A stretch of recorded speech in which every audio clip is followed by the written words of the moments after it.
So, hi everybody. Welcome to one more session of Swydo Expert Talks. Today, I'm very excited to welcome Jeremy, Chief Solutions Officer at Brainlabs. Jeremy leads the agency's AI-driven media strategy across North America and has also spent more than 20 years driving innovation for major brands. Jeremy is a trusted voice in the industry and a regular speaker at top conferences like Brighton SEO and a contributor to publications from Think with Google to the New York Times. And when Jeremy is not shaping the future of digital marketing, you can also find him playing bass at a local jazz lounge, right, Jeremy? Yeah. Right. Thank you very much for joining us today, Jeremy. I will give you the stage so we can start with your presentation. Thank you very much. Awesome. Thank you so much for having me. No music this time, maybe next time, but this time we're going to focus on some simple tips with specific actionable things that every search marketer can go and do in your account. Even if you're a pretty savvy marketer, I bet there's going to be something in here today that you maybe haven't looked at in a while or maybe haven't dug into. So let's talk about it. Why are we talking about this today? It's because search has changed. Search used to be complex, but not complicated. So complex means that there are a lot of moving pieces, but it wasn't complicated. It was a system that could be solved. It was a game that you could learn the rules of and then stack to your benefit. It was not unlike one of my favorite video games, StarCraft, which is very, very complex, but also there are defined winning strategies. They won't work every time, and you need to pivot when your competition does something, but there are specific strategies that give you a higher chance of success, and they're defined best practices. Search used to be about 4 specific components that mapped to a component of a search account. The intent signal was simply the keyword. The projected value, that's how much is this going to be worth to me? That's your bid. Your message and invitation was a simple text ad, and then you measured the value with a conversion. But things have changed. Search has gotten incredibly complicated, not just complex, but incredibly complicated with more moving pieces and nuances and data than any one person could possibly analyze or adjust to. By the way, I had AI make this image, and I think in the middle, that's supposed to be a self-portrait of AI right there. So let's go back to those 4 things. Intent signal used to just be keyword, but now it's also device, location, time of day, audience, behavior, brand affinity, et cetera, a bunch of other signals that the platforms don't even show. Projected value, yeah, you've still got a bid, but you've also got your bid modifiers. You've got primary and secondary goals. You got predictive lifetime value. You've got bidding to new to file. You've got targeting incremental conversions. It's not just a matter of setting one bid that covers all of those cases. Now you've got more opportunities, but much more complexity. Message and invitation has gone way beyond your text ad with image ads, dynamic creative video ads, extensions, device specific ads, product ads, all of these different types of experiences. And again, we're just at this point, I'm just talking about Google search. And then finally, a conversion is not just as simple as a conversion. For a conversion, you may want to measure different actions on your website, types of engagement. You may want to measure, again, that new customer acquisition I mentioned. You want to talk about your brand lift, your frequency, et cetera. Basically, there's much more complicated, accurate, and powerful ways to measure and optimize all of these things. But because of that, search has become incredibly complicated. So search is also becoming more complicated on the user side of things as people are searching. This is a chart from Google Trends. It shows the trending volume over the past 20 years of different types of searches. So your yellow and your green, those are best and cheap, which that's used to be how people searched. Your red and blue are what and how. Look how that volume spikes, especially over the past 10 years. It's moving up much faster as people are asking open-ended questions, not just wanting to skip to give me the best thing, give me the cheapest thing. And as search continues to grow, the growth is in the long tail. This is data from Google that shows year-over-year query growth mapped against the length of the query. Most of the growth is coming from 5 and 6 word queries because people are typing longer and using voice, and they're being trained to search in an AI type way where they ask more complex questions, not just simple keywords. And we know that ads are in AI spaces. So ads, it's not just in the future, it's like it's here. Just in the past 2 weeks, several of our team members at Brainlabs have reported, hey, we're seeing ads not just in AI overviews, but in AI mode. And we're keeping an eye out for our clients' ads to show up there and making sure that we're understanding why they're there, how they're being placed, etc. So the future of search is AI search. The future of search ads is ads in AI search. But that's a complicated equation. When we break it down for Google, what the opportunity looks like, Google has 5 trillion annual searches. Of those, according to data from SparkToro, about 15% are commercial, 32% are navigational, and 53%, over half, are simply informational. Now, this is where it gets interesting. Your commercial searches, those are your ads. Those are people looking to buy a thing. Your navigational searches, those are ads too. Those are your branded keywords. And we can argue in a separate conversation whether or not you should buy your branded keywords. But the point is that's about 32% of Google search volume. But look at that 53%. That 53% is where your AI overviews are most likely to serve. So as Google has optimized AI overviews and they've rolled out, they show almost no times that I've seen on navigational queries. They show maybe on commercial queries, but I've seen them even when they do show not being at the top of the page with shopping listings at the top. But those informational queries, this is making up the bulk of the growth. Those 5 and 6 word plus queries, people asking what and how. This is where Google is serving AI overviews. And this is where Google is looking to monetize with ads. So this is a big opportunity for Google because these informational queries, these are your non-brand keywords. And these are the ones that can be hard to make work and people aren't spending as much on as they potentially could. This is also a huge opportunity for brands because if Google gets ads and AI overviews right, that opens up a huge new pool of ad inventory that you can play in and optimize to. So I've just told you a lot. And if we were to meet again next week, I bet a bunch of this information would change. As a stressed out, overwhelmed search marketer that, according to AI, drinks way too many Red Bulls, what are you supposed to do? So what you need to do is identify your place as the human in the loop, focus on the tasks that will steer the AI to drive transformative business outcomes. All right, so you may be saying to yourself, yeah, Jeremy, this is great as a mission statement, but I'm about to sit down and sweat it out for several hours at my desk. What should I actually do? Well, let's get into the specifics of what you could do. I'm going to give you 9 specific things to dig into in your account. First is, and I know this sounds like a no-brainer, I also know that someone probably isn't doing this as often as they should. Just log into your account daily. The actual UI, not Search Ads 360 or Sky or whatever tool you're using, but the actual UI, and check your notifications. Most of the time, these notifications aren't going to be anything terribly important. You can look at them, you can nod, and you go, oh yeah, and then dismiss them. Occasionally, they'll find something you want to take immediate action on, and occasionally they'll tell you something you didn't know. For example, did anyone spot the notification on the bottom of this screen? Search Partner Network third-party verification launched. So that's your next go and do. If you are opted into the Google Search Partner Network for your keyword text campaigns, that network is now transparent.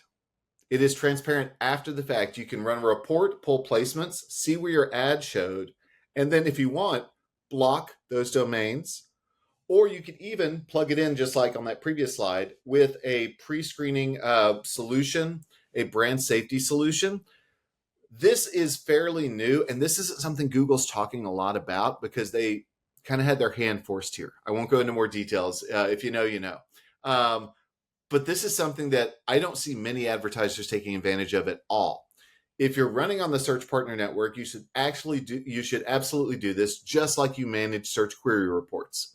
If you're not running on the Search Partner Network, you should consider testing again because now you have a new control that you didn't have until very recently. The other thing you should do here is RSA asset optimization. So responsive search ads. We search marketers, we're a task-driven type of person. You give us a target, you give us a number, and we're going to optimize toward it. With responsive search ads, that target is your Google ad strength. And as a search marketer, it feels really good to get that ad strength to excellent. But just getting it to excellent isn't good enough. That's where you need to start. But once you're at excellent, there's actually more you need to do. You need to review and figure out what's next. Review your brand strategy and see if there's something else you should add to your ad assets. Identify growth targets and see if there's a headline or something in your RSA that you could rewrite or update to more closely align with what your business is trying to drive. Rotate in new headlines. You hit excellent, great. Let's test what's next and then repeat. Unfortunately, or fortunately, you're never actually done optimizing responsive search ads, even when you hit that excellent. So that covers 3 ongoing processes you should focus on. Log into your account daily and just check those alerts. Add the partner network exclusions if you're using the search partner network, or if you're not using the search partner network, try it out and with those exclusions. And then make sure you're optimizing your RSA assets, not just to that excellent score, but also to optimizing for what's next. All right, next, let's take a look at a couple of strategic tools. The first one is a fairly new one that there was a lot of talk about when it was released, and then it kind of fell off: smart bidding exploration. Should you have smart bidding exploration on all the time? I don't think so. I don't think this is an evergreen tool, but it is worth experimenting with when you have extra budget, when you need to make up some incremental, conversions. What it does is it allows you to set a tolerance in your performance threshold, your ROI, your CPA, and then chase new conversions, incremental conversions that perform slightly lower than your existing conversions. So yeah, this is not something that is evergreen. This is not something you should always be running, I don't think, but you shouldn't forget about it. Keep it in your pocket. Make sure you know how to set it up. And when an opportunity comes up or something changes with your budget, remember this and have this as something that you can go to and test and utilize then. Next, we have data exclusions. As a search marketer, you are also a data analyst and manager, and it's really, really important to be a good custodian of conversion data and your client's data and your data. Google has great conversion tracking of a wide variety of types and conversion imports, etc. But we all know tracking is not perfect. Tracking may break, the website may go down, something may be funky. It's critically important that anytime that there's any kind of data outage with your conversion data, that you review and make sure there is a data exclusion added. That was weird to say. Make sure you have added a data exclusion around those dates to your account. The reason this is important is because as search bidding and targeting becomes more and more automated, it requires excellent conversion data to do its job. If the website is down for a day, but for some reason that hasn't been added in data exclusions, the search optimization AI is going to look at everything it tested that day and think, well, nothing worked. Didn't drive a single sale. So make sure you go in and add those data exclusions or set it up to have them be automatically generated. Critically important. Next, this is a simple one. This is a gimme, but it's something that you probably haven't looked at in a while. Use labels in your accounts, in your campaigns. Labels are awesome. Labels are super flexible. You can utilize them to track when something launched, or to label things for segmentation and reporting, or to flag when tests are starting and stopping, like all sorts of good stuff. These are just some screenshots I took from some of our accounts at Brainlabs with different types of labels that we're using for a variety of complex reasons. The great thing about labels is they don't interfere with any kind of bidding automation or targeting. They don't mess up your campaign names or change anything around, and they're flexible and available via the API if you're using automated reporting of some sort. So use labels, maintain your labels. They're really fun. They're excellent. And I think people don't use them enough. So those are 3 strategic tools. Smart bidding exploration, keep that in your pocket as an opportunity. Data exclusions, make sure you are setting up those data exclusions anytime there's an event where your tracking data is impacted. And use labels at the campaign level, at the ad group level. They're fun, they're easy. Next, we're going to look at 3 future opportunities to wrap us up. And the first one is AI Max. And I know several of you are about to log off of the call right now because I threw an AI Max slide at you, but just hear me out. In our initial tests, AI Max isn't really that great. But 2 things to keep in mind. 1, Google is very, very, very good at building products and even better at improving them. Look at how Performance Max evolved and improved over multiple years. AI Max is going to do the same thing.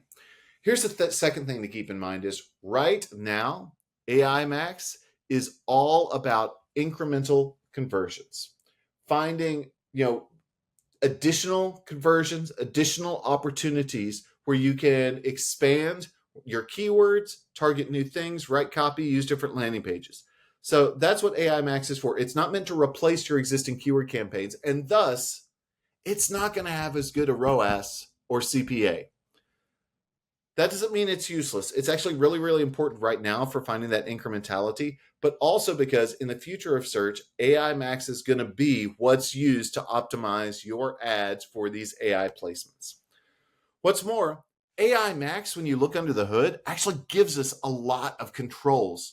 I'm actually thrilled with how much control and transparency Google provides advertisers with AI Max at launch.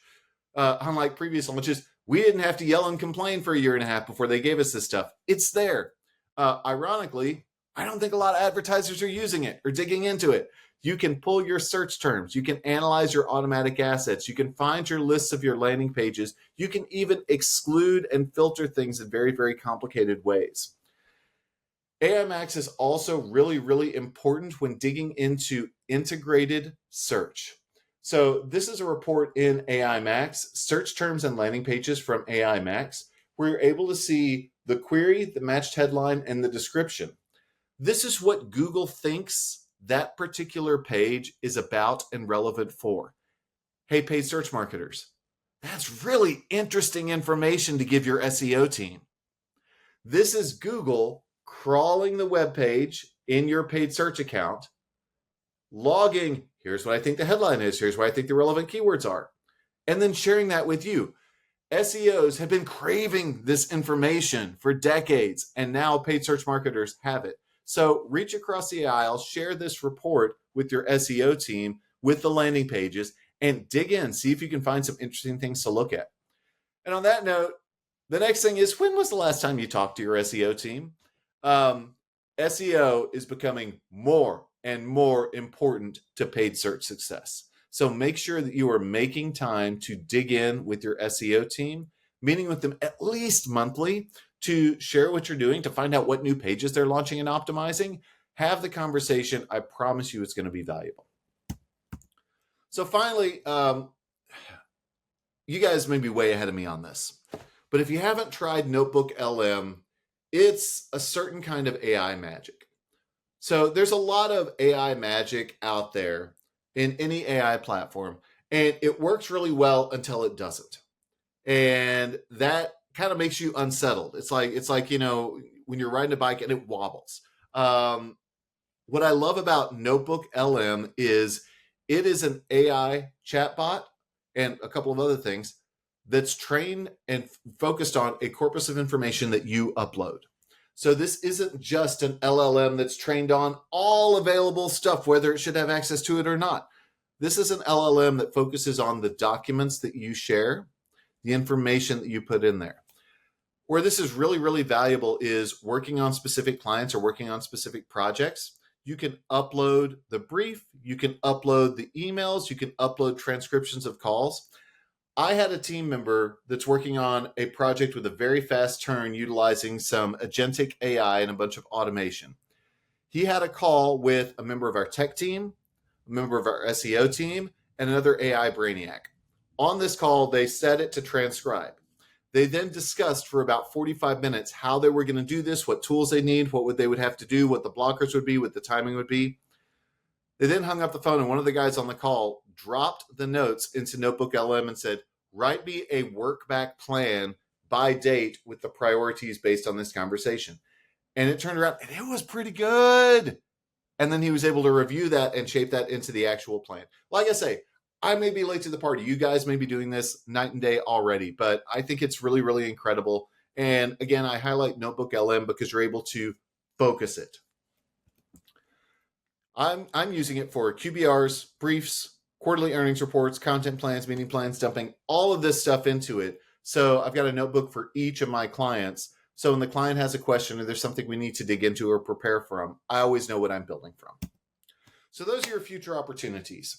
Keep AI Max in mind. You may not like it today. Search marketers like to grumble about newly launched things, but it's going to get better. And it's actually pretty good at what it's supposed to do. And it's really transparent and controllable. So it's worth your while to at least test it and learn how it works. Make sure you're talking to your SEO team, and then use Notebook LM. Go in, play around with it. You can even upload your call notes and have Google make a podcast about it and listen to it in the car, which is kind of funny until you find it actually useful. Ultimately, the core takeaways from today are make sure you tend to the tactics. Your job is to steer the strategy as the human in the loop. All right. Thank you very much for your time today and for letting me go through all those. I hope some of those tips were useful for you. I bet you were already using a lot of them, but hopefully there were a handful that gave you a go and do to dig into this afternoon. Excellent. Thank you very much. Well, I have a couple of questions. Maybe we can run into a Q&A. Absolutely. I would like to understand a little bit more. So Google has been pushing broad match for years. Does it actually work well now? So I've been doing search marketing for 20 years, and for the vast majority of the time, broad match was pretty universally terrible. There were a handful of use cases for it. And it seemed like every year or so, Google would come and talk to all the agencies over and say, hey, guys, we updated broad match. We fixed it. It's good now. And it's kind of like the boy who cried wolf. Like you try it a couple of times and you're like, still actually doesn't perform. About 3 years ago, during the AI boom, Google used their AI tools and TensorFlow and all the things that they have on the back end to completely rework broad match. And they got it right. So, and again, as a search marketer, I never thought I'd be saying I like broad match, but they, like I say, Google, if they keep a product going, they're pretty confident they can get it to work. With broad match, they've gotten it to work really, really well. If you haven't tested broad match in a while, it's worth testing. My one recommendation overall, and this will tie into some of the, something that I say over and over, is make sure that you tend to your conversion data so you're feeding the machine good data. Excellent. So it took long, but now it's working and we're testing, right? Yeah. Excellent. Jeremy, if an advertiser isn't seeing strong results from performance max campaigns, what should they do? What is your recommendation? Yeah. So the first thing I always look at for performance max or any automated campaign is, what are you telling Google good looks like? So I go to the conversions that you're tracking in Google or feeding into Google. I look to see, do you have something set to your primary conversion? Do you have a whole bunch of confusing data going in there? Let's focus it. Let's pick one target. Is that accurate, valuable data? Mm-hmm. This is for retailers. You can usually get it right because you can get a dollar amount. For lead gen clients, it's especially important that you're not just tracking the lead when it happens, but you're also uploading closed leads after the fact. Otherwise, PMax is going to find the cheapest way to drive what it thinks good looks like. If all you're telling it good looks like is a lead, it's going to drive you a lot of leads. I guarantee like 90% of those are not going to be good leads because they were so cheap. But you really can't blame Google because you weren't giving it any more information other than this is a lead. You've got to tell it what good looks like. So if PMax hasn't worked for you, Don't turn it back on until you ensure that you're feeding accurate, strong conversion data into Google Ads to show PMAX this is what a good prospect looks like.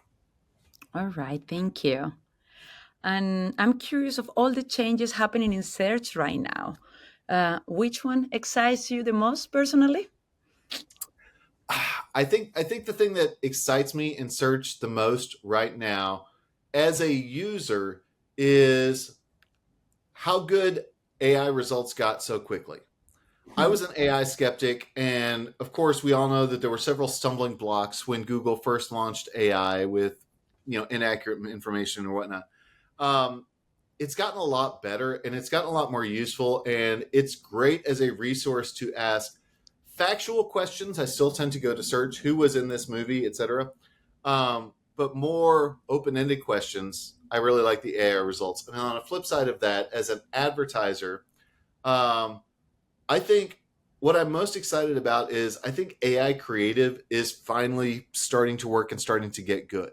I've been all in on predictive AI for optimization. That's your PMAX, that's your broad match. Like, to me, that's a solved problem and it works. Mhm.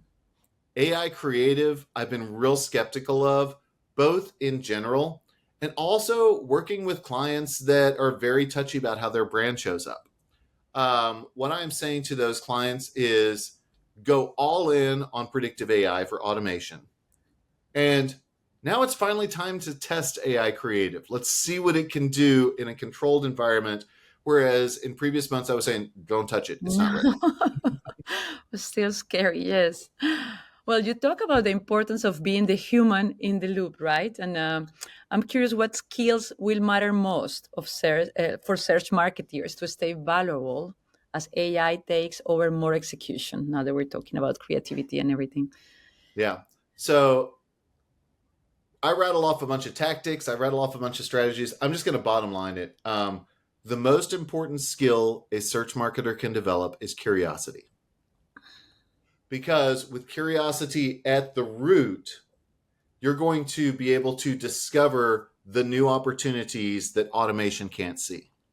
Here's the thing about AI and automation it works great, but it's always looking in the rearview mirror. Hmm. It only optimizes to what has happened before, what it can see in the past, what feeds the data. That's why I was talking so much about conversion data. As a marketer, stop trying to beat that. Like, lean into it, use it, and then turn your attention to curiosity of what could we do next? Where could we expand to? What's the next test we could run? What's the next targeting we could launch? What's the next ad copy we could test? AI is not going to be able to accurately identify those opportunities or prioritize those opportunities. So develop your sense of curiosity and let that lead to helping campaigns grow versus becoming stagnant, more efficient, but not actually expanding. Yes, I agree, Jeremy. And when it comes to reporting, so again, talking about being the human in the loop, how do you think that reporting help marketeers maintain that role and steer strategy? Yeah. So there's a lot of reporting in search marketing, and a lot of it is reporting for reporting's sake to look busy. Yeah. I got to get the client a dashboard, and then you look and they haven't logged in 6 months. You got to send them a report every week, and then you get on the phone and they say, "So hey, how did we do last week?" So I'm not meaning to talk bad about clients. Everyone gets busy, but we get trapped in the loop of equating busyness with success.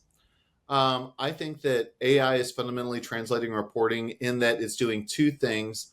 One, AI is getting better at proactively surfacing insights. At Brainlabs, we're currently developing a tool that, based on any combination of data from platforms and clients, can constantly monitor and then send a ping when it sees something that takes a curve. And I'm not just talking about monitoring spend, I'm talking Mhm. about time of day that conversions happen, or the landing page that conversions happen, or the spike in queries. That's what AI can be good for. It's not going to tell me what's going on, but it's going to let me know, hey, something interesting is going on. Then on the flip side, I like using AI for in reporting, and I just jumped into AI in reporting because it's AI everywhere, right? I like using AI in reporting as a conversational partner to ask questions to and bounce ideas off of.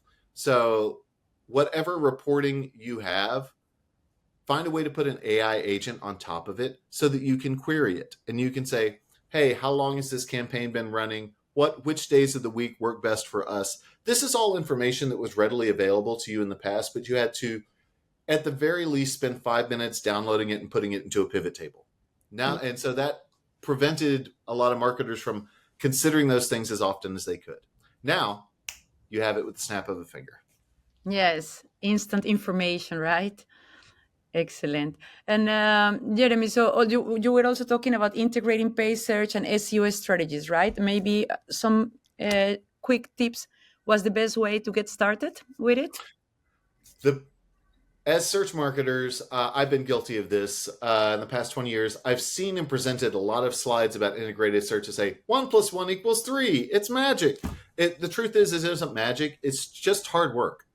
And the first bit of hard work is just carving out time in your calendar for everybody to make it work. Because paid search marketers, you're busy. You've got a lot on your plate.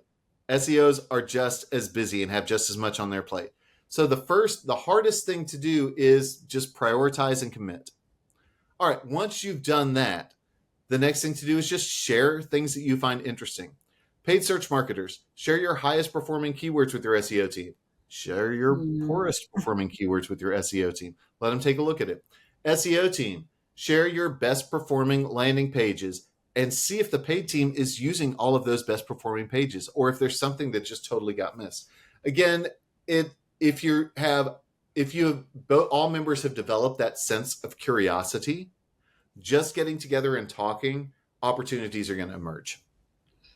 Great. Thank you very much. Well, Jeremy, I think we have come to an end for our session.